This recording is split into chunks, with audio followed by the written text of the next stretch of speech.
tout le monde et bienvenue dans cette nouvelle vidéo où nous parlons du livre de Père riche, Père pauvre.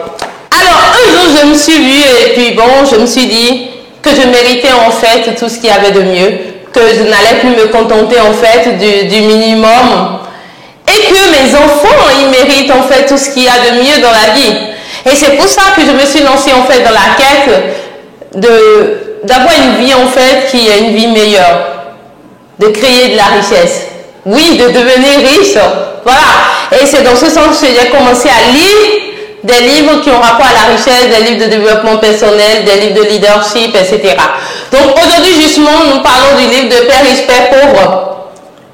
Et ce livre a été écrit en fait par Robert Kiyosaki. Bienvenue à tous. Pour ceux qui ne me connaissent pas, je suis la mentor Auréole, une passionnée du business et j'ai cofondé une entreprise de TICHICR en Afrique. Si vous n'êtes pas encore abonné à ma chaîne YouTube Mentor Auréole, pensez à vous abonner et activer la cloche de notification parce que cette chaîne YouTube, c'est la chaîne des entrepreneurs HICR.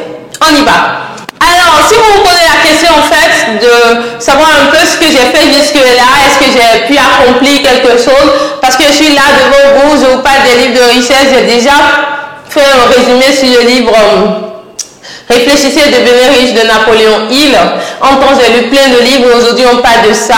Je vais vous raconter un peu le peu de choses que j'ai déjà accomplies. Voilà. J'ai créé 3 fois d'entreprise et actuellement, j'ai une entreprise qui est bien fonctionnelle. Oui, les 2 autres qui ne sont pas fonctionnelles, il y a une histoire à ça. Donc, actuellement, on a une entreprise de TIC. Nous sommes des associés. Voilà. Et cette entreprise de TIC est en Afrique de l'Ouest, précisément au Bénin. Et on a 3 agences. On a 2 agences à Cotonou, à Gla et Jéricho, et on a une agence maintenant à Parakou. Voilà. Et on a en cours, en fait, d'étendre encore nos activités, hein, même au-delà du Bénin. Il faut reconnaître que notre business, c'est vrai, on est basé au Bénin, mais on fait du business un peu partout, parce qu'on a des plateformes où les gens commandent des hébergements web, des gens commandent plein de services, même au-delà du Bénin, en fait. En Afrique, comme même dans les pays de l'Europe, comme la France, etc. Donc, on a des clients qui dépassent nos frontières, en fait. Donc, si vous voulez savoir ce que j'ai fait jusque-là, oui, c'est ce que j'ai fait jusque-là, voilà. Ça, je pense que c'est pas là le sujet. On va parler de ce que ça, là, ça m'a apporté. Parce que moi, quand j'ai décidé, en fait, d'avoir vraiment au-delà du minimum, parce que chez moi, mes parents, à chaque fois, quand tu dis tu veux faire telle chose, ma maman va te dire il faut économiser de l'argent, il faut économiser de l'argent, il faut économiser de l'argent. Et à un moment donné, je me suis demandé, mais quand est-ce qu'on va cesser d'économiser de l'argent, en fait? Est-ce que c'est possible que si un jour je vais acheter une voiture, si un jour je veux envoyer mon enfant dans telle ou telle école, si je veux faire telle ou telle chose, est-ce que c'est possible que bon, je cesse d'économiser de l'argent? C'est-à-dire que quand est-ce que je vais cesser vraiment de bosser pour l'argent? Quand est-ce que ça va vraiment cesser? C'est là que j'ai commencé à faire j'ai fait la découverte de plein de livres. Parce que j'ai compris en fait qu'il y en a qui ont réussi, qu'il y en a qui sont devenus riches et qui ne rentrent pas forcément dans la case de héritier. Voilà. Parce que nous, à l'époque, c'est ce que nos parents nous disaient souvent. Il y a des gens qui ont hérité, etc. Mais quand vous lisez les livres comme le livre de Père riche, Père pauvre, vous constatez en fait que on peut bâtir une fortune, on peut bâtir sa richesse sans hériter, en étant même fils de pauvre. C'est-à-dire on peut partir de zéro et on bâtit sa fortune. Oui, on peut se faire des millions, même si on est fils de pauvre en fait. Mais en fait, ce qui est plus important, c'est ce qui se passe ici dans votre tête. Alors, il faut reconnaître que l'auteur de ce livre, Robert Kiyosaki, je vous recommande vraiment d'acheter ce livre. C'est vrai, je vais vous faire un résumé. Mais le résumé que je vais vous faire vraiment, c'est ce que ça m'a apporté à moi. C'est ça que je vais vous dire en fait. Alors, l'auteur de ce livre, il a même 9 ans. Quand il a commencé par se demander, mais en fait, il y a quelque chose qui a déclenché ça. Ce qui a déclenché, qui commence à se poser des questions par rapport à l'argent, il a constaté qu'à l'école, on ne leur apprenait rien par rapport à l'argent. Et je pense que c'est même notre cas à nous tous. Voilà. Mais moi, en tout cas, j'ai eu la chance à partir de 8 ans. J'ai aidé ma maman à vendre dans sa boutique, donc j'étais un peu proche de l'argent, tout ça. Mais pas vraiment une réelle éducation financière, j'en ai pas vraiment eu. Donc lui-même, il était dans ce cas. Donc il a demandé à son père, mais papa, comment on fait pour se faire de l'argent? Et le père dit, moi je ne sais pas comment on se fait de l'argent. Je ne sais pas comment on fait ça en fait. Mais ton ami Mike, son père, c'est un entrepreneur. Il pourra te le dire. Parce qu'en fait, son ami Mike, son père, en fait, c'est un entrepreneur, en fait. Et le papa dit, moi je travaille pour le gouvernement, je suis un salarié. Je ne peux pas te dire comment on fait de l'argent, mais tu peux demander au père de ton ami Mike, lui, il pourra te le dire. Donc je vous disais, il y a un truc qui a déclenché ça pour Robert Kiyosaki. Ce qui a déclenché ça, c'est que son ami Mike, lui, il fut un moment, leur pote, en fait, leurs amis de classe, les camarades de classe, c'est comme pour nous tous, quoi. Leurs camarades de classe allaient en vacances, en campagne et tout, passer un petit moment. Et ils ont invité, en fait, certains amis de la classe, mais ne les ont pas invités. Ça arrive à tout le monde, en fait. Ça peut arriver à tout le monde. Donc, eux, ils ont dit, mais Robert Kiyosaki a dit, mais pourquoi vous avez fait ça? On est tous camarades, vous ne nous invitez pas. Les gars disent, mais non, les oiseaux du même plumage volent ensemble. Vous et nous, on n'est pas les mêmes choses. Vous êtes des pauvres, et puis nous, on est des riches, on est des fils de riches. Vous êtes des fils de pauvres. Donc, on n'est pas dans la même catégorie. Pourquoi vous voulez nous suivre? Et puis, bon, Robert Kiyosaki se dit, mais c'est triste, c'est dégueulasse, ça. Pourquoi est-ce qu'ils nous font ça? Donc, ben, il faut que nous-mêmes, là, on commence par faire, en fait, des pas pour quitter, en fait, cette case-là. Parce que si on n'a pas droit aux belles choses de la vie, c'est triste. Donc voilà, ils ont commencé, ils ont fait vraiment des processus. Et ça a été vraiment un réel processus, un réel travail. Alors, il y a une chose qui, moi, m'a réveillée là, c'est que c'est pas comme si ces gens-là, c'est pas comme si Robert Kiyosaki avait quelque chose d'extraordinaire. Non, tout ce qu'il avait, c'est sa volonté. Tout ce qu'il avait, c'est qu'il voulait devenir riche. Il voulait en tout cas avoir une liberté financière. Il ne voulait plus vraiment tout compter. Il a même dit dans le livre à un moment donné qu'il portait des friperies tout le temps. Et que des fois, même leurs camarades reconnaissaient de leurs vêtements sur eux. Donc voilà. Mais son père, en fait, c'est un monsieur qui est très instruit, basé de diplôme, etc. Sauf qu'il n'est pas riche. Voilà. Alors, une première leçon que moi j'ai gardée et qui est vraiment importante, et j'aimerais que, à partir de l'instant où vous êtes en train de me suivre maintenant, j'aimerais que vous suiviez attentivement. Suivez attentivement pour capter l'esprit de la chose. Robert Kiyosaki dit ceci en fait. Les riches ne travaillent pas pour l'argent. C'est les pauvres qui font ça. Donc comprenez ça. C'est-à-dire quoi? Un riche ne bosse pas pour gagner de l'argent. Ça, c'est ce que les pauvres font. Donc, si vous voulez devenir riche, voilà. Si vous voulez devenir riche, il faut que vous commenciez par imiter les riches, mais dans le bon sens. Ce que les riches font. Vous voyez? C'est ça, en fait. Donc, en fait, la richesse, c'est la finalité. Sinon, c'est un processus. Donc, il y en a forcément, comme il a dit dans son livre, le père riche n'était pas encore devenu très riche à l'époque. Mais en fait, il avait développé des comportements de riches. Il avait développé des habitudes de riches. Il avait développé un mental de riche. Et c'est ça qu'il a légué à son enfant et dont lui aussi il a profité, dont Robert Kiyosaki aussi a profité. Et c'est d'ailleurs pour ça que moi je comprends vraiment pourquoi il appelle père riche. Parce que oui, quelque part, c'est comme son père. C'est un mentor, c'est un monsieur qui lui a enseigné depuis l'âge de 9 ans jusqu'à 30 et quelques. Et qui n'a pas cessé de lui enseigner des choses, même à la quarantaine. C'est qu'il n'a pas cessé de lui enseigner des choses. Donc oui, moi je trouve juste qu'il appelle son père aussi. Donc,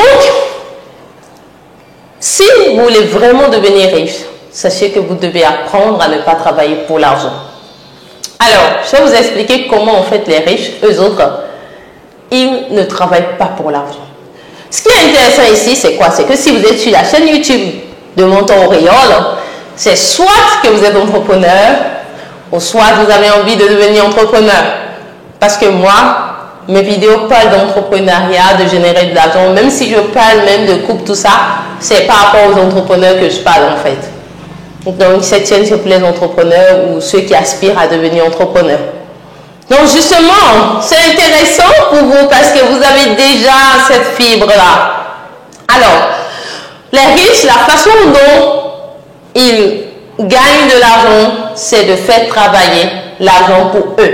Et moi, je dirais même, ils font travailler les autres pour eux, ils font travailler l'argent pour eux. Comment ils font travailler les autres pour eux? Ils vont créer une entreprise. Et ils vont recruter des gens qualifiés, capables de faire le travail. Et ils créent un système que ces gens, en fait, ils ils vont en fait soutenir ce système-là, mais c'est des gens qualifiés. Alors, si toi tu suis cette vidéo et que tu as une entreprise et que tu es obligé de t'asseoir de ton business avant de gagner de l'argent, sache que tu bosses toujours pour l'argent. C'est ça que j'aimerais que tu captes dans cette vidéo. Si toi tu as un business et en fait tu es assis dedans pour bosser, supposons que tu as une agence de marketing digital, d'accord? Et dans cette agence-là, c'est toi qui vas faire la communication, c'est toi qui vas tout faire, qui va encaisser de l'argent, tout ça. Ça veut dire en fait que tu bosses toujours pour l'argent. Voilà. Alors que le but ici, c'est de ne pas bosser pour l'argent. Donc, il faut penser à faire un système en place, à mettre un système en place où tu pourras en fait recruter des gens. Donc, c'est ça qu'il enseigne surtout. Recruter des gens en fait pour faire le travail à ta place. Voilà. Alors, dans l'autre sens, la façon dont en fait ils font travailler de l'argent pour eux, c'est quoi? C'est qu'ils vont créer de l'immobilier. Et l'immobilier là va générer suffisamment de cash pour leur permettre en fait de continuer à investir. Voilà. Donc quand on parle de ça, c'est simple. Quelqu'un qui va avoir en fait des maisons qui sont en location, etc. Cette personne va se faire vraiment de l'argent. Donc c'est une façon en fait de faire travailler l'argent pour soi. Voilà. Alors, il y a une deuxième chose. Mais avant, j'aimerais vous lire une partie là de la page 111. Voilà. Et cette partie, je me suis dit, je vais vous lire ça, comme ça vous allez entendre cette partie-là. Où il dit, les gens riches acquièrent des actifs. Les gens pauvres et la classe moyenne acquièrent des éléments de passifs, mais ils croient que ce sont des actifs. C'est énorme, hein? C'est énorme. Alors, je vais vous dire une chose. On a déjà parlé du fait que si vous avez un business, il faut penser à lever le pied. Il faut penser à mettre des choses en place. Et moi, c'est quand j'ai commencé à lire des choses comme ça que le système de délégation, mais c'est devenu carrément clair pour moi que je devais déléguer plein de choses dans notre business. Vous voyez que c'est devenu vraiment clair pour moi. Et je vais vous dire ceci. J'ai compris finalement en lisant ce livre d'ailleurs que ce qui m'empêchait en fait de déléguer, c'était beaucoup plus le fait que les gens, je pensais qu'ils n'étaient pas suffisamment qualifiés pour faire le travail que je fais. Vous voyez?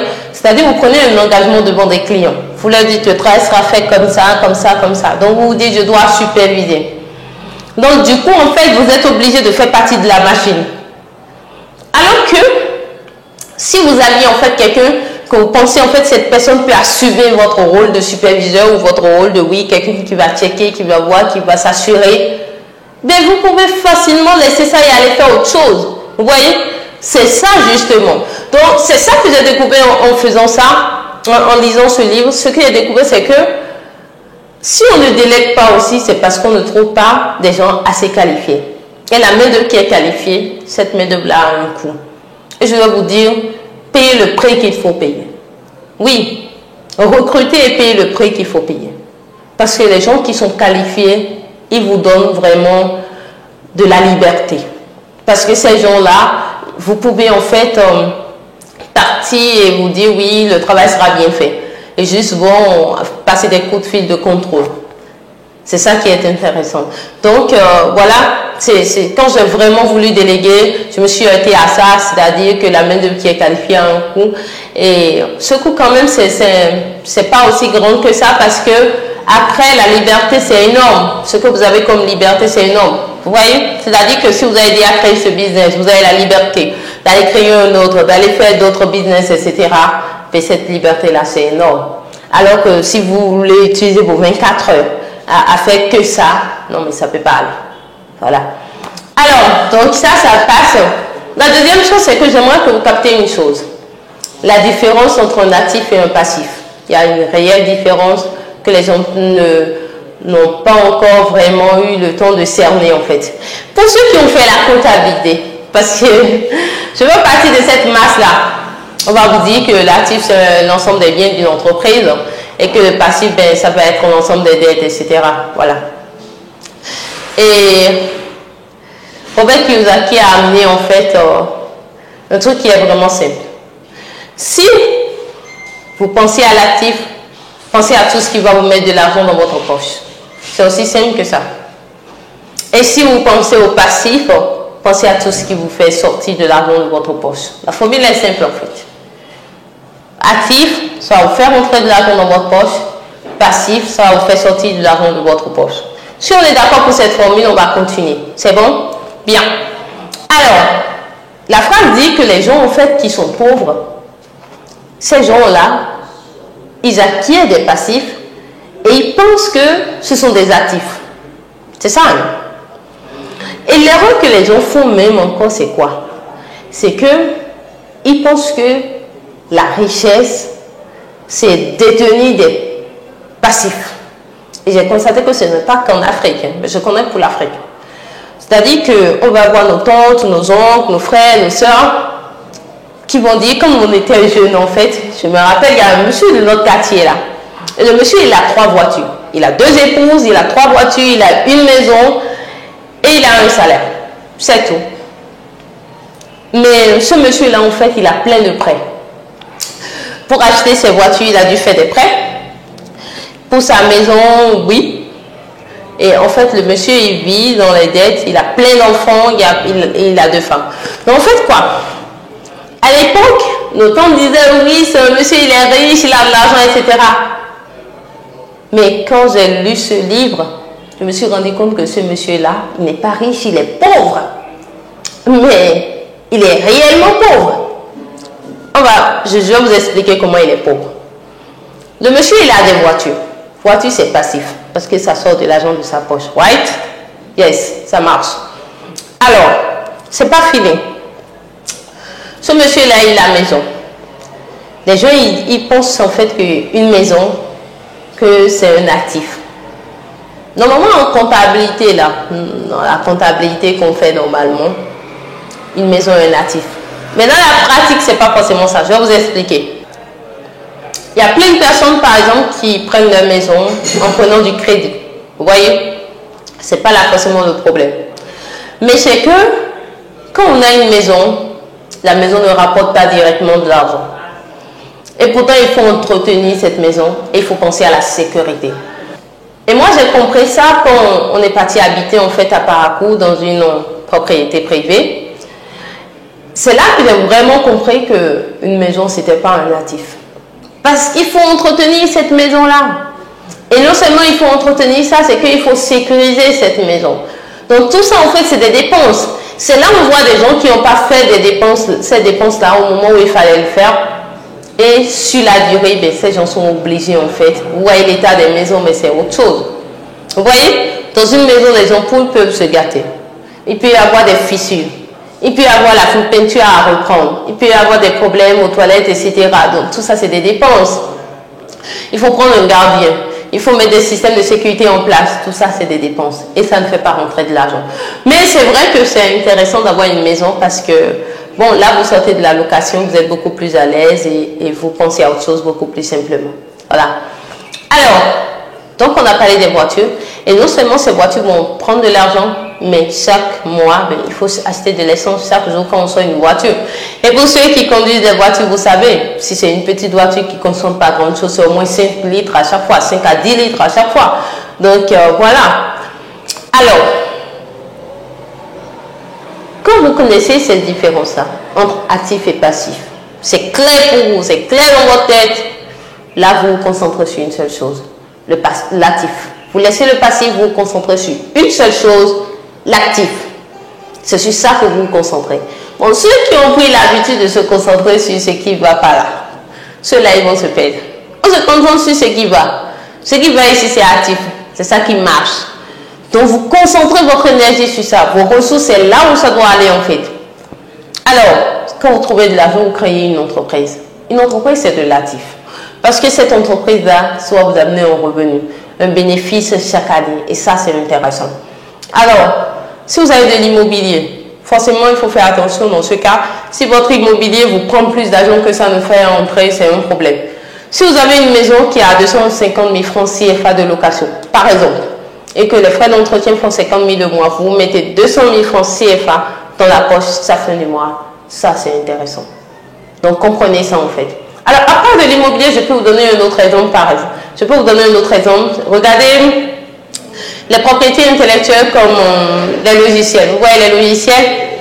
Vous concevez un logiciel qui est vraiment très utile et très demandé. Et vous vendez la licence chaque année. Ben, c'est de l'argent qui va venir.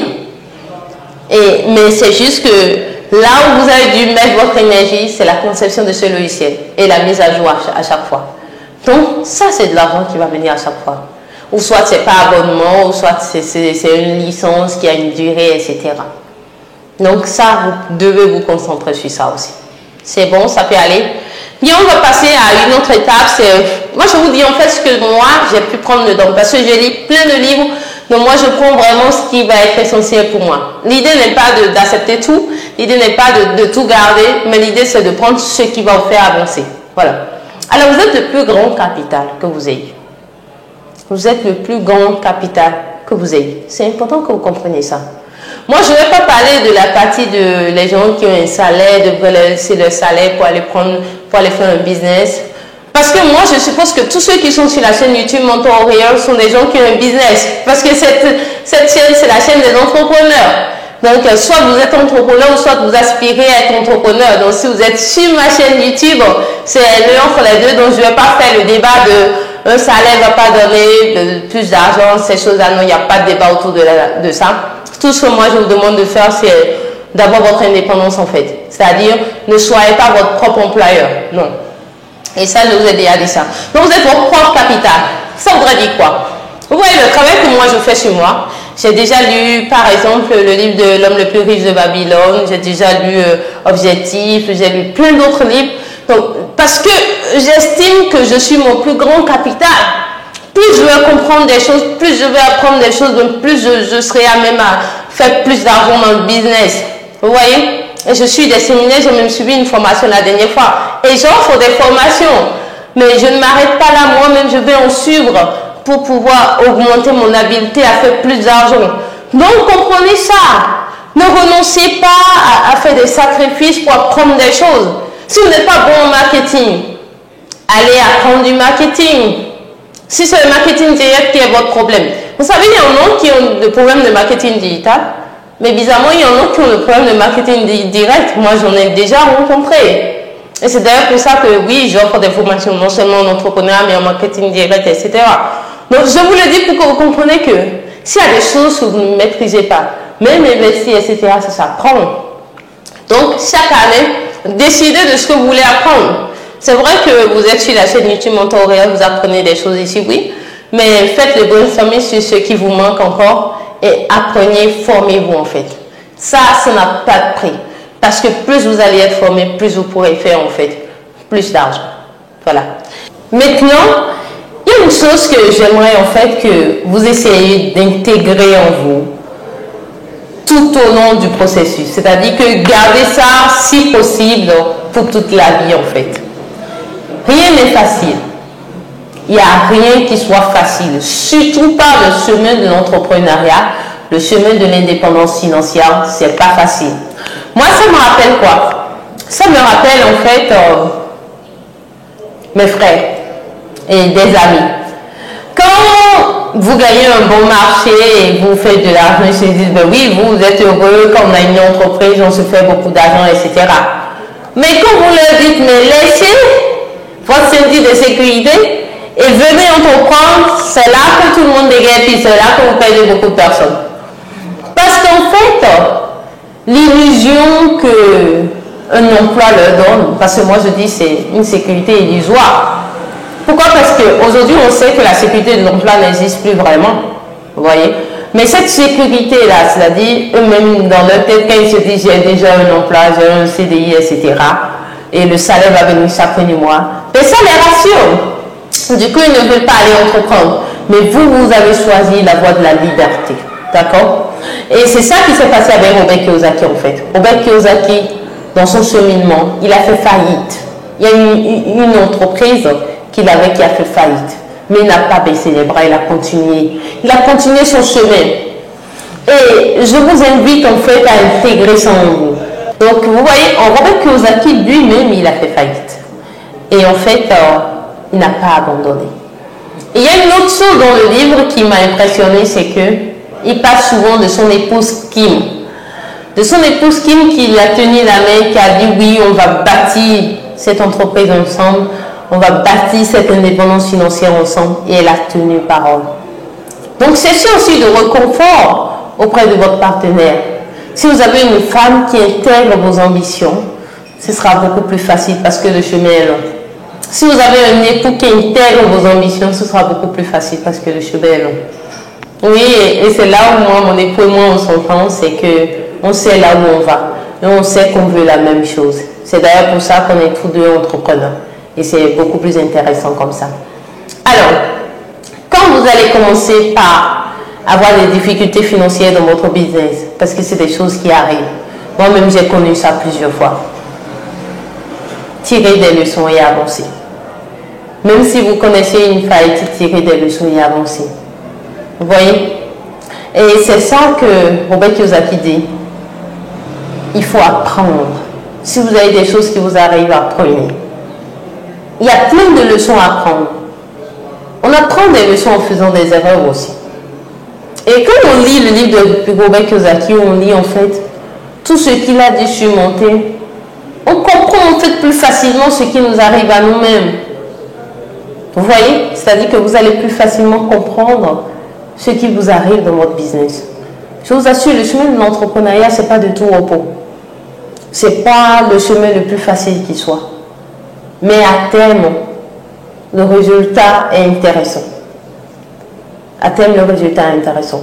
Donc, quand vous serez dans les difficultés, quand vous allez traverser des périodes qui sont dures, où les finances ne sont pas forcément bonnes, rappelez-vous en fait que vous êtes vraiment sur le bon chemin. Mais qu'il va falloir peut-être changer votre méthode, réfléchir autrement. Mais la solution n'est pas de laisser tomber l'entrepreneuriat. La solution n'est pas de laisser tomber, non. Vous n'êtes pas le seul.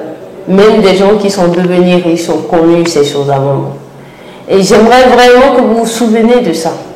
J'aimerais vraiment que vous intégrez ça. Et dans le choix de vos amis, dans le choix de votre partenaire, dans le choix des gens qui vont vous entourer, rappelez-vous en fait du fait qu'ils doivent faire partie en fait des gens qui voient le monde de la même façon que vous. En tout cas, des gens qui ont quand même des ambitions qui sont proches de vos ambitions. Pour que, quand vous êtes dans la difficulté, que ces gens ne vous découragent pas. Vous voyez? Robert Kiyosaki, à un moment donné, a été aussi sans le sou. Il n'avait plus d'argent du tout. Vous voyez ça? Quand vous lisez ce livre, vous dites, mais waouh! Même des gens qui sont devenus riches, ça peut leur arriver, ça. Et vous comprenez en fait plus facilement ce qui vous arrive. Voilà. Et une autre chose qui m'a touchée, c'est que souvent c'est nos parents là. Et c'est logique, hein? Les gens vont vous dire, je ne peux pas donner parce que j'en ai pas. Vous voyez? Les gens, ils vont toujours faire des programmes. Même moi-même, j'ai fait ça. Il y a des années, je me disais toujours, bon, quand je vais me faire 2 millions, je vais pouvoir faire un don à tel orphelinat.